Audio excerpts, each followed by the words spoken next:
티라, 힐링 여러분 잘 지내고 계신가요? 저는 오미크론에서 잘 회복해서 일상으로 돌아갔어요. 며칠 동안 목이 진짜 엄청 아프더라고요. 근데 그게 조금 나아지니까 이제 격리가 힘든 거예요. 제가 7일 동안 집 밖으로 안 나가 본 적이 평생 거의 없었지 않나? 뭐 그런 생각이 좀 들더라고요. 오늘은 나르시시스트와 안전 이별하는 법에 대해서 알아보려고 해요. 제가 예전에 나르시시스트 환승 이별에 대해서 한번 다룬 적이 있어요. 그 컨텐츠도 되게 많이 봐주셨더라고요. 그때 제가 나를 환승 이별은 사실 어떻게 보면 최고의 안전 이별이다, 이렇게 말씀을 드렸어요. 조금 이상하게 들리긴 하지만 사실입니다. 왜냐하면 나르들은 자신에게 불리한 상황을 매우 두려워하고 혐오하고 그걸 피하기 위해서 무슨 짓이든 하는 경향이 있다고 말씀드렸잖아요.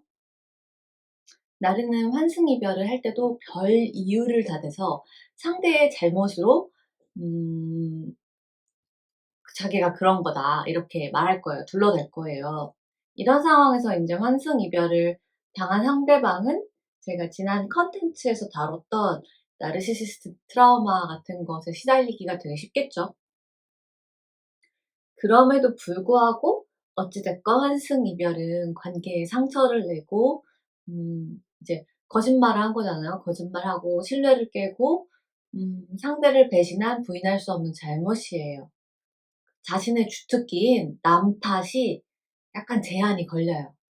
그래서 이제 나르가 알아서 떨어져 나간다면 좀 고통스럽긴 하겠지만 결과적으로는 '다행이다. 행운이다.' 이렇게 생각하시라고 좀 말씀드렸던 것 같아요.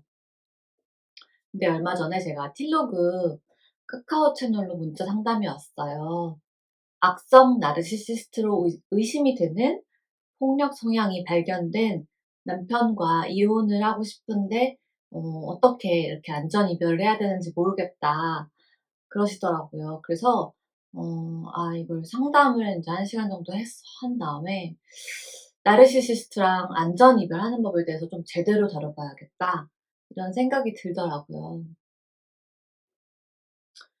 나르들이 환승 이별을 한다고 해도 사실 곱게 순순히 하지도 않아요.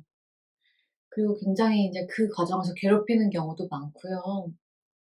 그래서 이들과 최대한 안전 이별을 좀 잘할 수 있도록 조금이라도 도움을 드리고 싶어서 이번 콘텐츠를 준비해 봤어요.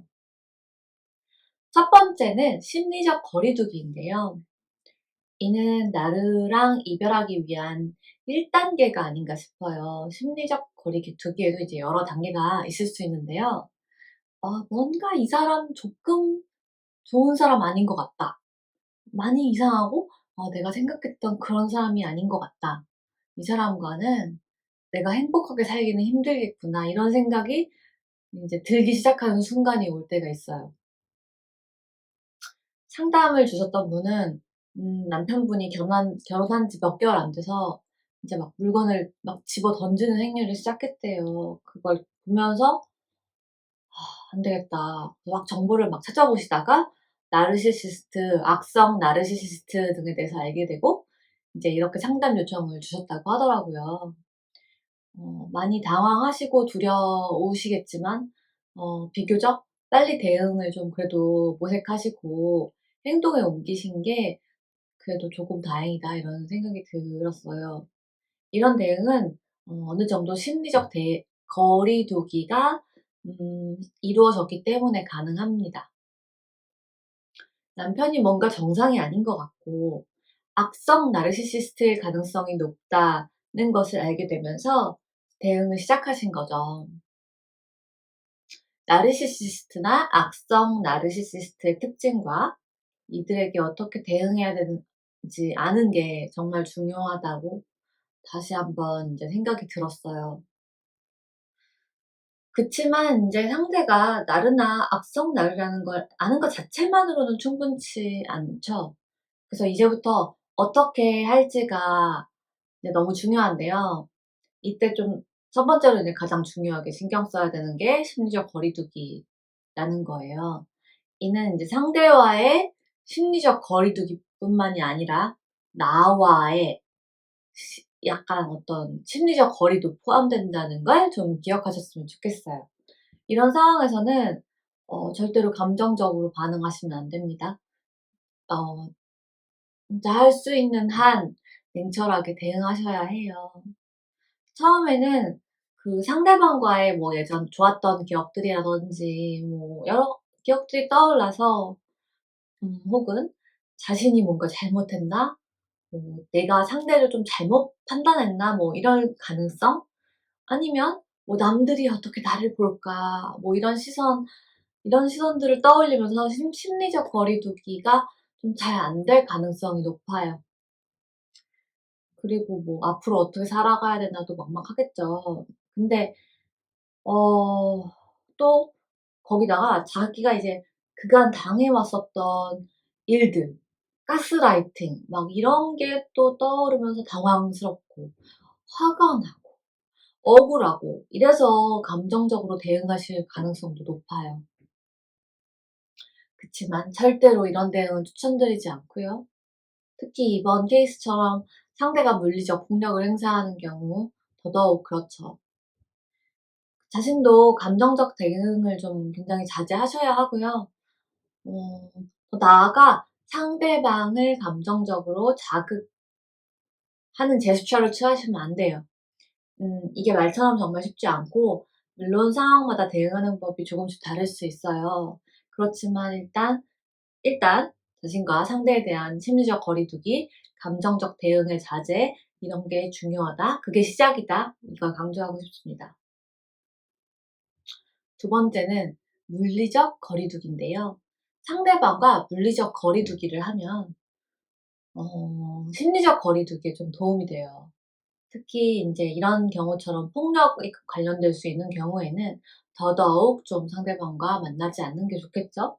떨어져 있어도 연락을 할 수 있다 보니 이 부분에 좀 주의를 해야 하는데요. 되도록 연락을 하지 않는 게 좋을 것 같아요. 만약에 연락을 하시더라도 감정적 대응은 하지 마시라고 말씀드리고요. 사실 나르들이 이성을 잃고 날뛰고 폭력을 행사하는 등 이렇게 겉보기로는 감정에 굉장히 휩싸인 것처럼 보여도 그렇지 않은 경우가 대부분이에요. 뭐 정신적으로는 뭐 불건강 상태가 활성화된 거지만 이들은 굉장히 계산적이기 때문에 특히나 어떤 이상 행동을 보인다 이러면 본격적으로 어떤 작전을 개시하고 있다라고 보시면 됩니다. 이들은 상당히 냉철합니다, 보기보다. 그리고 당신의 감정적 대응과 행동을 끌어내려고 할 거예요. 실수하게 만들거나 다시 휘말려들게 만들거나 이럴 가능성이 높아요. 그래서 제가 감정적 대응하지 마시라는 거고요. 그렇게 되면 인제 그들의 전략에 휘말려들어서 그들이 원하는 방향으로 갈 위험성이 있다는 거예요. 그들보다 더 냉철해지셔야 됩니다. 더 이상 여러분이 나르시시스트 상대에 조종당하거나 통제당하지 않도록 주의를 기울이셔야 해요. 그러려면 이제 철저하게 물리적 거리를 두고 떨어져 있는 게 특히 도움이 됩니다. 안전을 확보하시고 연락도 되도록 하지 마시고 하시더라도 굉장히 이성적으로 마치 적군과 전쟁 혹은 협상 중이라고 생각을 하세요. 음 이게 생각보다 쉽지 않을 거예요. 그래서 이제 다음에 살펴볼 많은 이들의 전문적이고 적극적인 도움이 필요한 경우가 많아요. 그래서 세 번째는 마지막으로 전문가와 주위의 도움인데요. 보통 이제 나르시시스트나 악성 나르시시스트랑 만나서 관계 형성이 되고 가스라이팅이 진행이 되면 대체적으로 여러분은 고립되는 상황에 처할 가능성이 높아요. 그게 그들이 가장 중점적으로 노리는 것이기 때문이죠. 그래야 결과적으로 자기 마음대로 여러분을 지배하고 통제하고 조종하기에 훨씬 용이하니까요. 그래서 제가 나르시시스트와의 문제에서는 주위 사람들이 큰 도움이 되지 않을 것이다. 그래서 이런 콘텐츠에서도 몇 번 강조했었죠. 왜냐면 이제 많은 사람들이 아직도 나르시시스트, 악성 나르시시스트, 가스라이팅 이런 것에 대해서 뭐 얘기는 들어봤을지 몰라도 정확하게 잘 아는 경우는 많지 않아요. 그래서 그들의 논리에 휘말리는 경우가 대부분입니다. 그래서 대신 전문가를 찾아가라고 조언을 드렸죠. 나르시시스트와 악성 나르시시스트들을 다뤄본 경험이 많고, 그래서 잘 아는 이들에게 조언과 도움을 구하시는 게 중요해요. 일단 뭐 저같이 나르나 악성 나르에 대해서 잘 아는 사람들에게 상담을 요청하는 게 도움이 되실 수 있겠죠? 그리고 이제 심리상담센터, 정신의학과의 도움을 같이 받는 걸 추천드립니다. 이번 상담 사례는 보다 특수한 전문가들의 도움이 추가적으로 필요했어요. 어 인제 가정폭력 상담소에 인제 상담 신청을 하고 도움을 받을 수 있겠죠. 그러니까 이런 도움들 참고하시길 바라고요. 그러니까 아무래도 관련 노하우가 축적되어 있기 때문에 도움을 요청할 수 있죠. 그 위급한 경우가 만약에 발생한다면 주의 경찰서에 빠르게 신고하시는 게 좋습니다. 그리고 주위 가족이나 친한 지인들에게도 도움을 적극적으로 요청해 보실 수 있어요. 일단 나르시시스트가 본격적으로 행동을 개시한 다음에는 주위에서도 이제 '아 이상하다.' 이런 걸 감지할 수 있어요. 그래서 그 전보다는 도움과 지지를 받을 수 있는 가능성이 약간 높아집니다. 다 완전히는 아니겠죠. 사람마다 다르겠죠. 그들도 한동안 인제 가스라이팅의 심리 조정에서 자유롭지 않으니 참고를 하시고요. 문제가 심각한 경우에는 보통 인제 법적 도움이 필요한 경우가 있어요. 대부분이죠. 그래서 이때는 되도록 빨리 관련 문제의 경험과 연륜이 있는 전문가들, 변호사들을 만나서 상담을 받고 도움을 요청하시는 것을 추천드립니다. 근데 변호사들도 전문 분야가 다 달라요.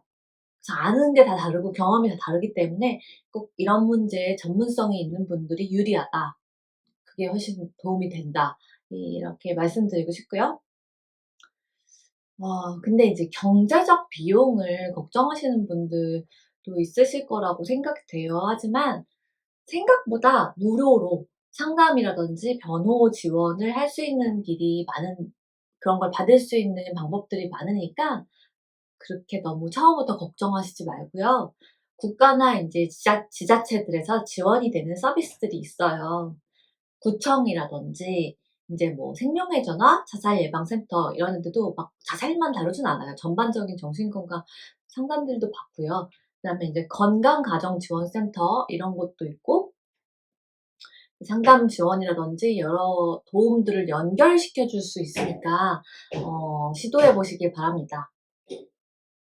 오늘 컨텐츠 어떠셨나요? 제가 이 컨텐츠가 도움이 되셨다면 구독, 좋아요, 댓글, 알림 설정 부탁드리고요. 개인 상담 필요하신 분들은 카카오 플러스 채널에서 틸루고 검색하시면 유료 문자 상담 받으실 수 있어요. 더보기란 여기 보면 나오시고요. 혹시 다뤘으면 하는 주제가 있으면 댓글이라든지 이메일 tilhyunju@gmail.com으로 알려주세요. 그럼 힐링이 여러분, 오늘도 조금 더 행복한 하루 되시고요. 전 다음에 뵐게요. 틸바.